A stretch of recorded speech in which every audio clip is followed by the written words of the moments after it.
அதுதான் நானும் சொல்றேன். நினைச்சா கல்யாணம் பண்ணிக்கலாம்ங்கிற ஆப்ஷன் அவங்க கிட்ட இருக்கு. அப்படி இருந்தாலும் அவங்க அதை சூஸ் பண்ணல. இப்ப நீங்களே இருக்கீங்க. உங்க முன்னாடி இப்படி ஒரு ஆப்ஷன் இருந்தா நீங்க கல்யாணத்தை தான் சூஸ் பண்ணுவீங்க.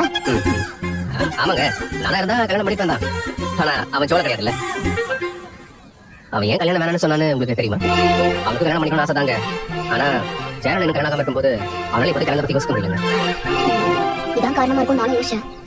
பரவாயில்லையே, இதெல்லாம் யோசிச்சிருக்கீங்க. ஹலோ, இதெல்லாம் கூட எனக்கு தெரியாது. இல்லங்க, நீங்க அவ்வளவு ரேட்டிங் எனக்கு தெரியாம போச்சு. ஆமா ஆமா, நிறைய விஷயத்துல நான் டியூப்லைட்டா தான் இருந்திருக்கேன். டாபிக் மாறுதே. ஆமா, எங்க விட சேரன் கல்யாணம் ஆகாம அவன் கல்யாணம் பண்ணிக்க கூடாதுங்கிறதுல ரொம்ப தெளிவா தான் இருக்கான். அவன் என்ன நினைக்கிறான்னா, ஏற்கனவே அண்ணனுக்கு முன்னாடி எனக்கு கல்யாணம் ஆனதால அதுவே அண்ணனுக்கு ஒரு பிரச்சனை வந்து நிக்குது. அண்ணன் இருக்கும்போது ரெண்டாவது கல்யாணம் பண்ணிக்கிட்டா அண்ணனுக்கு கல்யாணம் நடக்காதுன்னு அவன் நினைக்கிறாங்க.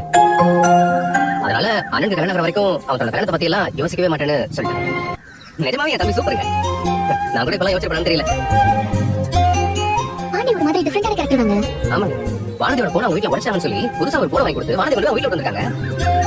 இவன் இந்த அளவுக்கு லவ் பண்ணுவான், இப்படி எல்லாம் பொறுப்பா இருப்பான்னு நான் நினைக்கவே இல்லைங்க. பரவாயில்ல, நல்ல பொறுப்பான பையனா தான் இருக்கான்.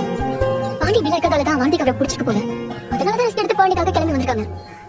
பொதுவா பொண்ணுங்க இந்த மாதிரி பொறுப்பா இருக்க பசங்க, தன்னை நல்லா புரிஞ்சுக்கிற பசங்க அவ்வளவு ஈஸியா விட்ட மாட்டாங்க. வானதியும் பாண்டியும் நல்லா இவ்வளவு லவ்வா இருக்காங்கன்னு இப்ப எனக்கு புரியுது. பாண்டியும் இப்படி ஒரு லவ்க்கு டிசர்வான ஆளுதான்.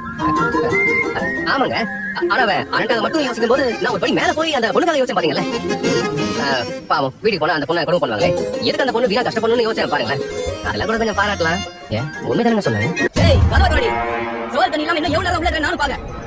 வெளியே வந்தா யாருங்க வானதி? ஏன் பொண்ணு மேடம் வானதி? அவ்வளவுதான் இருக்கா? என்ன விஷயம்? இது யாரு? இது அவங்க அம்மா, இது அவங்க அண்ணன். என்னாச்சு மேடம்? வானதி என்ன தப்பு பண்ணிச்சா? ஐயோ, போடி பாவி, போலீஸ் தேடி வர அளவுக்கு என்ன பண்ணான்னு தெரியலையே. கடவுளே, வானதி வர சொல்லுங்க. ஏ வானதி, வெளிய வாடி. உன்னை தேடி போலீஸ் வந்திருக்கேன். நீ தான் எங்களுக்கு கால் பண்ணியாவா? ஆமா மேடம், நான் தான் கால் பண்ணி கம்ப்ளைண்ட் கொடுத்தேன். இவங்க தானே அது? ஆமா மேடம், இவங்க எல்லாரும். என்னமா, நீங்க எல்லாம் சேர்ந்து இந்த பொண்ணை டார்ச்சர் பண்றீங்களா? வரோம். நாங்க என்னத்துக்கு இவங்களை டார்ச்சர் பண்ண போறோம்? இவ எங்க பொண்ணு, செத்து போய் நாங்க என்னத்துக்கு டார்ச்சர் பண்ண போறோம்? நீங்க எல்லாரும் சேர்ந்து டார்ச்சர் பண்றீங்கன்னு தான் உங்க பொண்ணு கம்ப்ளைண்ட் கொடுத்துருக்கு. மேடம், அதெல்லாம் இல்ல மேடம், இவ என் தங்கச்சி. நானே போய் பண்றேன். மேடம், சரிங்க மேடம், இப்ப கூட நான் லாக் பண்ணிட்டே உள்ள இருந்தேன் தெரியுமா? வெளிய வந்தா கைய உடைப்பேன், காரை உடைப்பேன். இத வைக்கிறேன் நீ வந்து. இவளையும் அம்மாவும் சொன்னாங்க. இவங்க ரெண்டு பேருக்கும் மைந்தன உள்ளே இருக்க மேடம். இத ரொம்ப அடிக்கறாங்க மேடம். இத வைக்கிறேன் நீ இத மாற அடிக்கிற மாதிரி அடிக்கிற மேடம். டேய், நாடிங்கடி வரேன். ஏய், நிறுத்துடா. எங்க முன்னாடியே அந்த பொண்ணு அடி போயா? யார் நீ? உன் பேர் என்ன? வசந்த் வானதி அண்ணன். என்ன பாக்குற? யாரு பேசுங்க மேடம். அதான் வேலைக்கு போல வீட்ல உட்கார்ந்துட்டு காய்ஸ் வர பண்ண ஐடியா. என் பொண்ணு பண்றானே, இந்த பொண்ணு கம்ப்ளைண்ட் கொடுத்தானே. உன் மேல கேஸ் போட்டு உள்ள